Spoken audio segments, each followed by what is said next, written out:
Hi all the family members entire day आज बहुत ही प्यारा रहा काम के साथ कनेक्शंस फील के बट साथ में एक छोटा सा ब्रेक हमने लिया बिकॉज स्पेशली निधि आई हुई है और जब मुझे लगता है कि ऐसी एनर्जी जब अलाउ करती है तो कुछ स्पेशल टाइम स्पेंड होना चाहिए एंड हम एक ऐसे ही थॉट में थे कि कैसे जाए।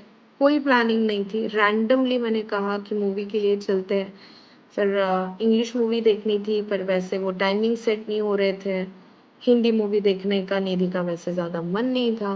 पर मैंने कहा कि चलो देखते हैं, मम्मा को भी लेके जाएंगे, तो इस थॉट से देखा। एकदम सर्च में एंड में निधि को करतम भुक्तम वाला टाइटल दिखा तो इंटरेस्टिंग लगा कि करतम भुक्तम क्या रहेगा, कैसे रहेगा। तो वैसे मैं मूवी का कोई भी ट्रेलर देख के जाना पसंद नहीं करती हूँ। कोई भी मूवी जब फर्स्ट टाइम आप देखते हो, वो हर बार कुछ ना कुछ नया लर्निंग देती है। तो निधि ने जस्ट आइडिया दिया था कि मैम कुछ एस्ट्रोलॉजी रिलेटेड ऐसा लग रहा है, तो इस थॉट पे तो हम चले गए। पर ये मूवी रैंडमली ही सामने आई, जो हर बार होता है कि ये नेचर इतना इतना इतना पावरफुल होता है ना कि ये आपको कुछ मैसेज देना चाहता है ना, तो चीज़ें एज अ मीडिएटर के तौर पे आई जाती है। कभी कोई पर्सन के साथ या सिचुएशन के साथ या किसी गुरु को लेके, किसी भी वे में, किसी बुक के थ्रू, वैसे ही कनेक्शन होता है मूवी के साथ, जो मैंने बहुत बार एक्सपीरियंस किया। ये मूवी मेरे सामने आना 2 दिन पहले मैंने मेरे गुरुजी से जिस टॉपिक पे बात की, जिस टॉपिक पे मैं बहुत इनोसेंट सवाल उनको पूछ रही थी, एंड शायद ये बिल्कुल इनोसेंट ही थे, क्योंकि उसमें बहुत कुछ बच्चों जैसी भी फीलिंग थी, पर मैं उनको पूछ रही थी कि ऐसा क्यों, ये क्यों। और उन्होंने जो जो मुझे एक्सप्लेनेशन दिया ना, वो इस मूवी का कहा ना कहा पार्ट था कि अपने कर्म इतने इम्पोर्टेंट होते हैं कि तुम बाकी किसी चीज़ों को ज़्यादा कनेक्ट भी नहीं करोगे, तो कर्म ही सब कुछ कनेक्ट करता है। तो एक तो जो कर्म है वो यहाँ ही भोगने हैं, यहाँ ही उसका फल मिलना है। एक बहुत ही एक्सट्रीम और एक्स्ट्राऑर्डिनरी थीम पे ये मूवी थी।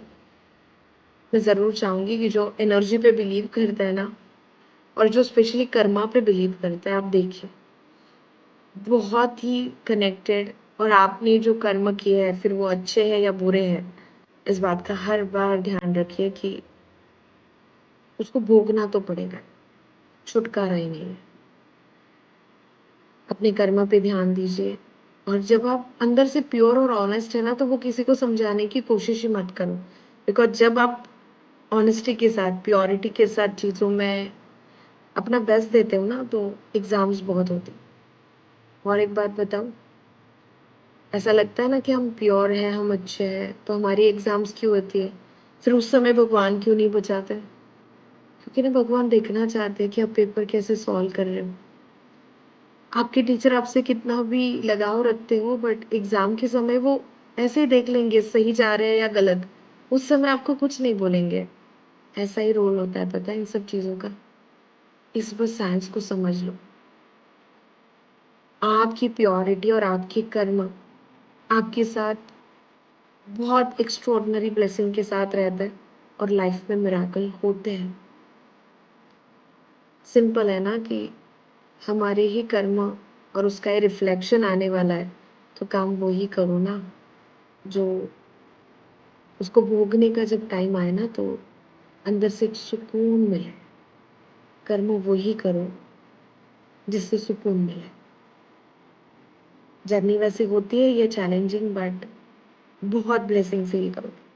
ज़रूर इस मूवी को देखना एंड अपने कर्मों पे फोकस करना।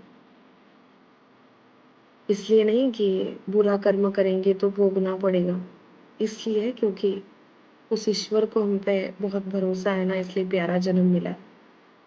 हम कहाँ और क्यों किसी को क्या प्रूफ करने की कोशिश कर रहे हैं ना कि हम कितने अच्छे हैं। उसको दिखता है सब कुछ। और जो प्योर है, जो बहुत ऑनेस्ट है, इस बात का ध्यान रखे। एग्जाम होती है, बट जब उसको उतरना है ना, तो वो किसी भी रूप में उतर सकता है। हो सकता है आपके साथ जिन्होंने बुरा किया ना, उनके लिए आप ही मीडिएटर बनो, जरूरी नहीं है। वो ऊपर वाले की प्लानिंग है, उस पर छोड़ दो।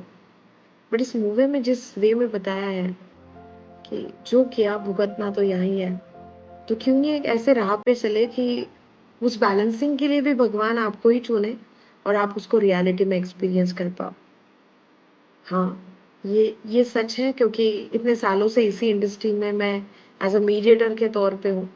काउंसलिंग करती हूँ, ब्रेन मैपिंग करती हूँ, रिलेशन के बैलेंसिंग के लिए काम करती हूँ या मेरे पर्सनल लाइफ़ के साथ, सोशल लाइफ़ के साथ, लोगों के एक्सपीरियंस के साथ मैं जब देखती हूँ ना, तो यस, यस, यस ये इतना ही बड़ा सच है कि आपको जाने-अनजाने में जिन्होंने किसी ने तकलीफ़ दी होगी ना, तो भुगतना तो है, बस इस कोशिश में मत रहो कि वो कब भुगतेंगे या क्या, वो सब बैलेंसिंग है। बट आप चीज़ों को छोड़ देना सीखोगे, फ़ॉरगिव कर दोगे या इनोसेंट मैं वर्ड इस्तेमाल करूँगी, रहोगे ना बच्चों जैसा, शायद वो बैलेंसिंग वो ऊपर वाला आपसे ही करवाएगा।